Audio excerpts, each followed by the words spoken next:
Part of the fun that I have in Arknights doesn't really come from singular, powerful operators, but instead the collective efforts of multiple different operators. Finding synergies and combos is part of what makes Arknights quite the fun game. Unlike most other gachas, and more akin to an actual card game, Arknights often designs operators with synergy in mind. Recently, I obtained an Elite 2'd Aroma, an operator considered pretty underwhelming by the player base.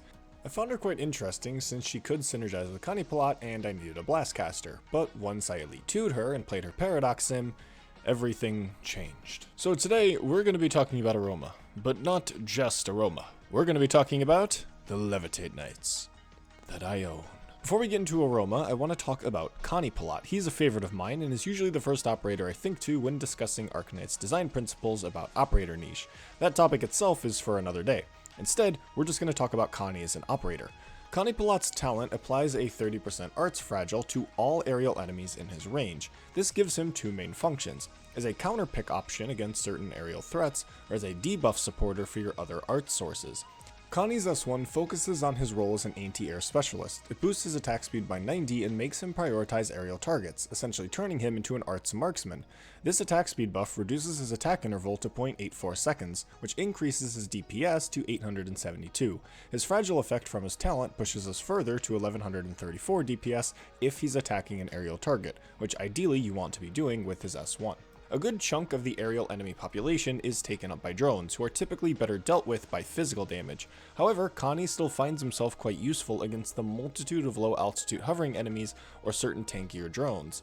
It seems that Connie's existence might be to give new players a counter to Frost, an annoying early game enemy in Chapter 5, as his S1 not only helps prioritize Frost, but also to counteract Frost's attack speed debuff. When you are using Connie's S1, you are using it for that anti-air specialization, as without it, it functions more as a strictly worse Amiya S1. Connie's S2 is a bit more interesting, playing into his role as a supportive crowd controller. Connie locks onto two enemies in his range and deals 75% of his attack as arts damage every 0.5 seconds. Those enemies get levitated for 7 seconds, and when they fall back to the ground or get defeated, they will deal 300% of Connie's attack as arts damage to all nearby enemies, ground or air. This Levitate synergizes with Connie's talent, as it applies a 30% fragile to his targets. However, since Levitate has a different duration based on the enemy's weight, the skill has variable damage output since it won't always be applying the talent's debuff for the whole duration. Enemies with 4 or greater weight will only sustain half the duration of the Levitate, meaning Connie's talent will only apply for half the duration. Additionally, Connie deals 2,199 damage to all nearby enemies when an enemy falls back to the ground or is defeated mid-air, and since Connie is capable of levitating 2 targets, each explosion is capable of overlapping, dealing double the AoE damage to enemies caught in the crossfire. The explosion is a nice dent of damage that also makes the skill a bit more viable if you aren't strictly using him when there's more than just 2 enemies around. This is just speaking on purely damage. Levitate is a strong debuff as it is effectively a stun. Enemies that are levitated can't move or attack and are made even more vulnerable because of Connie's talent. He provides the longest duration of Levitate in the game at 7 seconds, which is still 3.5 seconds against heavy enemies. Although compared to his uptime, a 3.5 second stun for a 30-second charge seems weak, you also get the advantage of both his debuff and his damage. Connie also has the Corecaster Y module, which grants him 1 SP when attacking elites or leaders. As I said in my Tamimi video, this gives a bonus of 0.625 SP per second when attacking elites or leaders, which is a significant boost to Connie's skill charge. Assuming he's constantly attacking these enemies, his S2 goes from a 30-second charge to a measly 18-second charge. I really do like Connie. He is a really well-designed operator with a properly carved out niche. His kit is fun to work with and gives him a good wide range of applications, one of those applications being a synergy with another Levitate-based caster. Aroma is quite the opposite of Connie. Rather than having a talent that acts as a payoff for her skills, she has skills that act as a payoff for her talent. Her talent gives her what I'm going to be referring to as the soap attack. Whenever Aroma hits an enemy for the first time, she levitates that enemy for 2.5 seconds and has a slight attack increase for that attack. Aroma's S1 is very similar to Connie's in that it's specialized around dealing with aerial targets. It's a 210% crit skill that deals an additional 90% of attack as arts damage if the target is airborne, or an effective 300% crit against aerial targets. Now, this may seem pointless on the surface as it doesn't initially seem to combo with her talent's Levitate. However, it does. If her S1 triggers on a soap attack, Aroma will receive the additional damage bonus. Thus, if you're using Aroma as a general blast caster, her S1's bonus damage is less of a bonus against aerial targets and more of a bonus against hitting enemies for the first time. But wait, there's more. Aroma's talent also gives her a 20% attack boost while performing her soap attack, which ends up multiplicatively stacking with her S1. So with her at mod 3, her S1 is capable of doing 3,074 damage on a soap attack versus just 1,793 damage if it were to trigger normally. Alternatively though, the skill is still specialized around anti-air targets. You can just use it like Connie's S1. The Blastcaster range makes it quite easy for Aroma to stay out of the range of the same aerial or low altitude targets that Connie is good against, but you are more restricted as to what stages you can use her in due to how specific her range is. There are cases where she can snipe enemies before they get a chance to reach her, and there are cases where there are literally no Blastcaster tiles. Aroma's S2 functions as a more direct payoff for specifically levitating. It gives Aroma a 100% attack boost, but also has a bonus effect, where it deals 110% of Aroma's attack to enemies that fall to the ground after their levitation effect expires. The skill boosts Aroma's attack to 1,708, causing enemies to take 1,878 arts damage whenever they fall to the ground after levitating. Using Aroma on her own, the skill functions very similarly to her S1. Normally a generic attack boost, but also gains an additional bonus if it's the first time Aroma is attacking the enemy. Or you can use the skill as it's intended, as a Levitate payoff. Nowhere in the skill does it say that it has to be Aroma's Levitate that causes the damage bonus. Therefore, you can activate Connie's S2 after Aroma does her soap attack to double up on that damage bonus. And better yet, Connie's Arts Fragile helps boosts Aroma's damage against her own targets. This same thing can be done with Hulhiak, but I don't have her, so we're not going to be talking about her. Aroma's S2 is kind of like a Primal Caster S2. It is perfectly capable of functioning alone for some extra damage, but the full extent of its power comes from comboing it with other levitation sources to repeatedly get the damage bonus that her S2 can provide. If you want to use Aroma on her own, she ends up functioning as a pretty generic Blastcaster that is purely focused on damage and slight crowd control elements. Levitate on its own isn't a bad effect, as it's not much different from stunning an enemy. Its biggest downside is mainly how it interacts with heavier targets. However, it works pretty well with Aroma since she is a Blastcaster. The biggest strength of Blastcasters, besides their unique range, is their ability to do true AoE, which makes them great at dealing with swarms. Since Levitate is most effective against light enemies, Aroma's best matchups are typically the kind of enemies that are easy to levitate anyways, making her quite the unique source for AoE crowd control. It is a guaranteed 2.5-second levitate after all. Aroma's module seems quite underwhelming at first since it doesn't improve her levitate duration. All it does is give Aroma an additional 10% attack boost on her soap attack and an up to 10% damage boost when attacking enemies at a far distance. However, this is a multiplicative attack boost, which means that it combos really well with damage modifiers, greatly increasing Aroma's skill damage when performing that soap attack. Since her S1 is the only skill that provides a damage modifier, her module mainly gets its worth if you use Aroma's S1 a lot, as it only provides marginal benefit with her S2, as that's an attack modifier, not a damage modifier. Although, it does kind of suck that we can only reactivate Aroma's S2's damage bonus once with Connie. If only there was a constant and continuous source of levitate. Oh wait, there is! There just so happens to be a short little Sarkaz who was introduced in the exact same event Aroma was. Ada. Ada is an Earthshaker guard, which is quite the leap in archetype for who we were previously talking about, but despite this, Ada fits himself quite perfectly into the Levitate synergy pod. The whole idea of Earthshakers is that they're functionally melee tile flingers, but not exactly. Earthshakers are single target operators. They only deal damage to one enemy. Then, they do a half-attack shockwave that affects everyone in a radius besides their main target. This means that you can't double up on single target damage like flingers can, which more justifies the Earthshaker's exceptionally high base attack. Their shockwave is good for cleaning up and dealing damage to swarms and other nearby enemies. However, because of their high attack, they don't fall too easily to enemies with high defense, giving them quite the useful role as a generalist lane holder capable of dealing with both big and small enemies.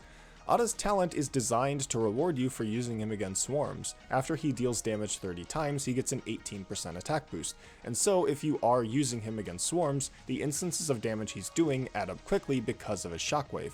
It's a clever talent that encourages you to use him as intended. He is a baseline operator after all. His S1 is a generic power strike skill. It's a crit that also increases the radius of his shockwave. It's very simple yet very powerful. Earthshakers have the second highest attack out of all guard subclasses, only beaten out by... God damn it.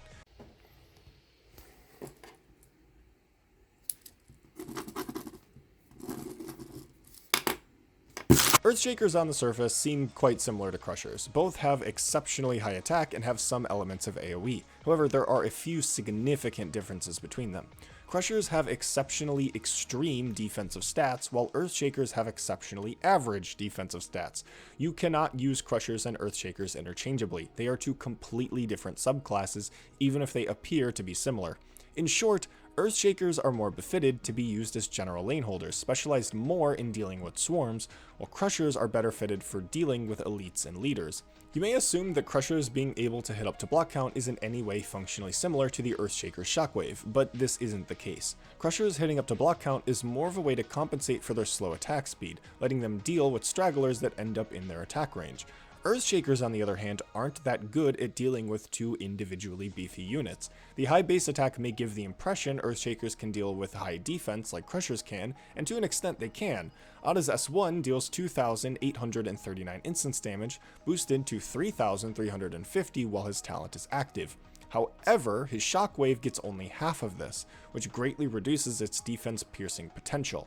In a 1v1 situation, Ada can definitely replicate the Crusher's damage output, but in 1v1 scenarios, you're typically better off with the Crusher's significantly higher base HP than Ada's average guard defense. And in a 2v1 scenario, Crushers hit both enemies for the same amount of damage, where Ada can't.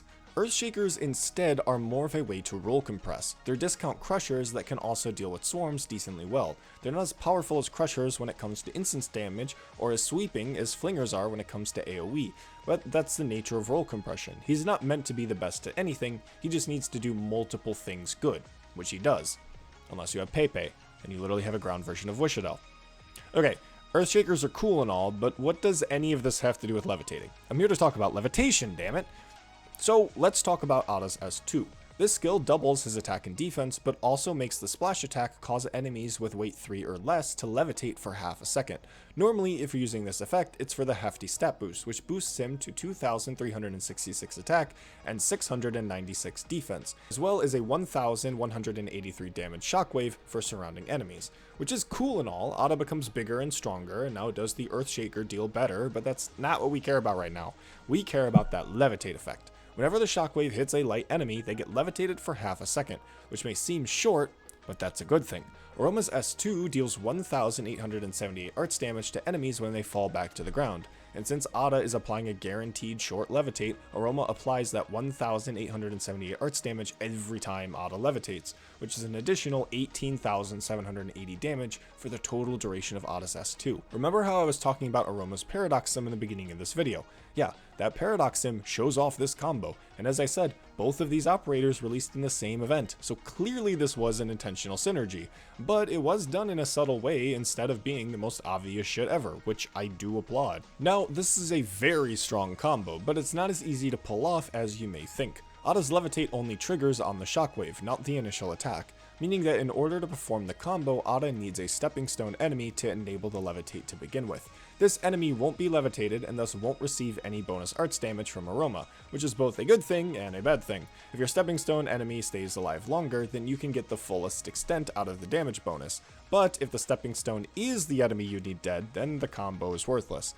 Ada mainly gets his worth in shredding through legions of light enemies and perhaps bullying a mid-sized threat if you have the stepping stone. If you are met with a single tough enemy, that's where Connie comes in. Most enemies in the game have less than 4 weight, so Ada can levitate them, but in the case where you need to beat up a pesky tanky elite, Connie's levitate can levitate anyone, as long as they aren't immune to levitate. What's that? You have a weight of 10 but aren't levitate immune? Well, too bad. Up you go. This isn't even mentioning other synergies with the squad. Cutter's S2 deals double damage against aerial targets, which of course counts levitated targets. So while Ada as a guard is more of a setup for your levitate combos, Cutter can function as a good payoff for them, able to demolish enemies caught in your fire. Meteor also gains quite the heavy attack boost when attacking aerial targets. Normally she sits at 546 attack, but gains a 55% attack boost versus aerial enemies because of her talent, and a further 10% attack boost when attacking aerial enemies due to her module trait change. This gives her 930 attack against your levitated prey, only made better by her S1's damage modifier and defense reduction. Honestly, the real star here is Aroma. In messing around with this squad to write this video, I found myself really in love with her kit. She's quite the Johnny operator in that she herself isn't exactly super impactful or meta warping, but rather she opens up the gates to an entirely new playstyle. A lot of this wouldn't really be that possible without Aroma, since she functions not only as a consistent source of Levitate, but also a really strong Levitate payoff with her S2. When you think of operators, you think of them as tools. Use the hammer for nails and the screwdriver for screws. However, Aroma as a tool really only sees herself as an anti-aerial caster akin to Connie with his S1. However, due to the open-ended nature of her kit rewarding you for levitating in general, Aroma becomes an insanely fun operator to build around. She kind of functions as the commander of your squad. She's a setup, a payoff, and rewards you incredibly well for proper synergies. Honestly, I wish we had more operators like Aroma. More operators that spearhead entire strategies on their own simply because of interesting skills and niche design. They're less tools for countering stages and more blueprints for interesting ways to tackle stages. If you have Aroma, I would totally recommend checking her out, as all of the other operators that synergize with her are either Gotcha 4 stars that you already have, or Welfare 5 stars, as Ada is the Welfare from Babel, and Connie is available at all times in the Red Cert shop. And even without the Levitate synergy, all three of these operators function perfectly fine on their own. Anyways, remember, there are no bad operators, just enemies with weight 4 or greater. Thank you all for watching, and I love you all.